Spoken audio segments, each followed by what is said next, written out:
IMF ने वाजे कर दिया है कि आईएमएफ प्रोग्राम अगर बहाल करना है तो आईएमएफ के मुतालबात पर 2 से 3 हफ्ते में अमल दरामद करना होगा, और अगर यह अमल दरामद होगा तो ही आईएमएफ स्टाफ लेवल एग्रीमेंट हो सकेगा, जिसके बाद पाकिस्तान को $1.1 बिलियन की किस्त मिलेगी। आईएमएफ का कहना है कि सर्कुलर डेट जो कि बिजली और गैस का मिला के 4000 अरब रुपए का हो चुका है, उस पर काबू पाना है।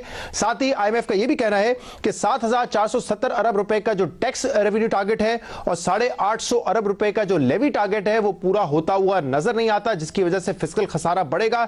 इस हवाले से भी आईएमएफ जो है वो कह रहा है कि मजीद टैक्स लगाए जाएं। लेकिन जो सबसे अहम बात है वो ये है कि पाकिस्तान के जो रिजर्व्स हैं वो हर हफ्ते गिरते जा रहे हैं। पाकिस्तान के रिजर्व्स सिर्फ $6.1 अरब के बचे हैं, और फाइनेंस मिनिस्टर इसाक डार साहब ने 2 हफ्ते पहले शाहजेब खानजादा साहब के प्रोग्राम में यह कहा था कि अगले 2 हफ्ते के अंदर, अगले 15 दिन में पाकिस्तान को दोस्त ममालिक से $3 अरब मिल जाएंगे, और उन्होंने कहा था कि फिर आप मुझसे दोबारा इस पे सवाल कर सकते हैं।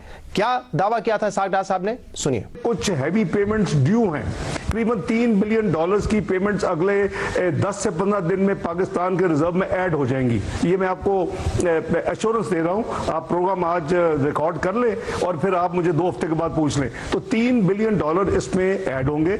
और ये बल्कि जो इस वक्त है बॉन्ड की पेमेंट के बावजूद, ये अगले 2 हफ्ते में उसको इस लेवल पे यानी क्रॉस करके 9 बिलियन के लेवल पे चला जाएगा। हम किसी फ्रेंडली कंट्री से $3 अरब एक्स्ट्रा डिपॉजिट ले रहे हैं, हमारी बातचीत हो रही है और इंशाल्लाह मिलेंगे। वजीर खजाना इसाक डार कह रहे थे कि 2 हफ्ते के अंदर हमें दोस्त ममालिक से $3 बिलियन मिल जाएंगे, हमारे रिजर्व्स बढ़ के $9 बिलियन हो जाएंगे, और फिर आप मुझसे इस पे पूछ सकते हैं। लेकिन 2 हफ्ते गुजर गए, ऐसा नहीं हुआ है। रिजर्व्स गिर के $6.1 बिलियन हो गए।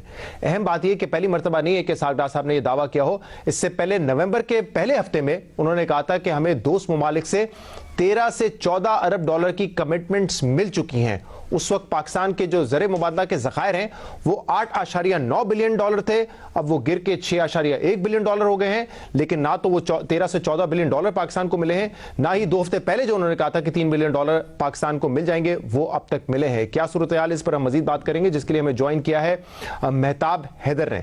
मेहताब साहब, बहुत बहुत शुक्रिया वक्त देने के लिए। कल इस हवाले से आपकी स्टोरी भी थी कि IMF ने कहा है कि जो मुतालबात हैं, 3 मुतालबात वो पूरे किए जाएं और 2 से 3 हफ्ते के अंदर पूरे किए जाएं। तो क्या इससे यह समझा जाए मेहताब साहब कि अब डेडलॉक उसी वक्त खत्म होगा, $1.1 बिलियन की किस्त पाकिस्तान को उसी वक्त जारी की जाएगी जब IMF के मुतालबात को पूरा किया जाए, और क्या सिर्फ 2 से 3 हफ्ते में पाकिस्तानी हुकूमत के पास? देखिए, एक ब्रॉडर स्टाफ लेवल एग्रीमेंट के लिए ये जरूरी है कि हुकूमत पाकिस्तान जो है वो 3 से 4 जो इकदामात हैं वो उनको इम्प्लीमेंट करे। उनमें सबसे पहले तो आपको पता है एनर्जी सेक्टर जो है ये कैश ब्लीडिंग सेक्टर है। इसके ऊपर हुकूमत की ख्वाहिश ये है कि बिजली की कीमतें ना बढ़े या गैस की कीमतें ना बढ़े, लेकिन मेरे ख्याल में ये मुमकिन नहीं है।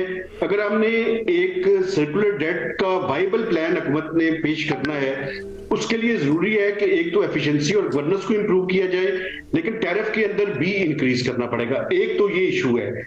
इसके लिए एक क्लियर कट रोड मैप जो है वो हुकूमत ने IMF के सामने रखना है। दूसरा जो है वो आपको पता है फिस्कल साइड का इशू है। फिस्कल साइड के इशू के लिए जरूरी है कि हुकूमत एक टैक्सेशन का, टैक्स रेवेन्यू का और नॉन टैक्स रेवेन्यू का जो इश्यूज हैं उन पे हुकूमत एडिशनल टैक्सेस के मेजर्स भी ले। आपको पता है कि एक एडिशनल कस्टम ड्यूटी की तजवीज जो है वो ज़ेर गौर है।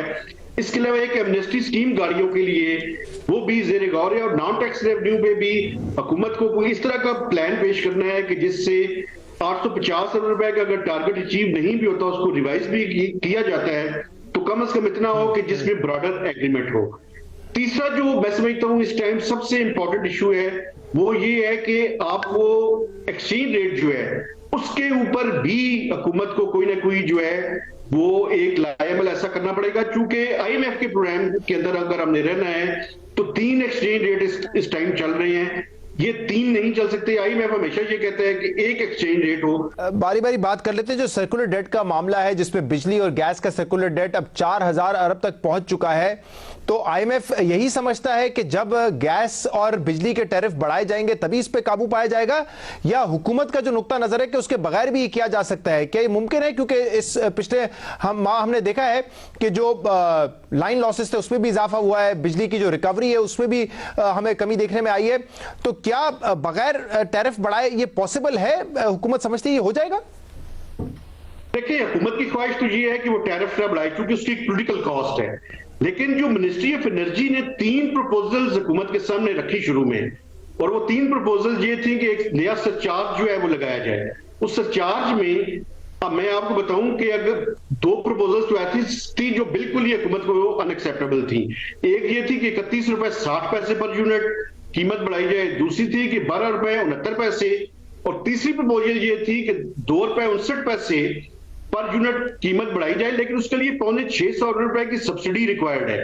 अब आईएमएफ का मसला ये है कि सब्सिडी, इस तरह की अनटारगेटेड सब्सिडी आईएमएफ को काबिल कबूल नहीं है। तो मिनिस्ट्री ऑफ एनर्जी को यह कहा गया कि आप इस प्लान को रिवाइज करके लाएं, इस प्लान के अंदर कम से कम सब्सिडी की रिक्वायरमेंट हो, और सब्सिडी की रिक्वायरमेंट के साथ साथ टैरिफ जो है वो अगर इंक्रीज करना भी पड़े तो कम से कम 31 रुपए या 12 रुपए ना हो, उसको कम से कम जो है वो टैरिफ इंक्रीज किया जाए। सही। मेहताब साहब, रिजर्व्स हमारे सिर्फ 6.1 बिलियन डॉलर के रह गए हैं, और अभी हमने सुनवाया भी कि 2 हफ्ते पहले शाहजेब खानजादा साहब के प्रोग्राम में इसहाक डार साहब ने यह दावा किया था कि 2 हफ्ते के अंदर हमें 3 बिलियन डॉलर मिलेंगे दोस्त ममालिक से, और फिर आप मुझसे सवाल कर लीजिएगा इस पे, वो 3 बिलियन डॉलर नहीं आए। नवंबर के पहले हफ्ते में कहा था कि दोस्त ममालिक से 12 से 13 बिलियन डॉलर की हमें कमिटमेंट्स मिल चुकी हैं, वो पैसे अभी तक नहीं आए। तो क्या इस वक्त खबर है कि क्या अनकरीब कोई पैसे पाकिस्तान को दोस्त ममालिक से मिलने वाले हैं, जिसका दावा बार बार किया जा रहा है, क्योंकि रिजर्व तो हमारे हर हफ्ते गिरते जा रहे हैं?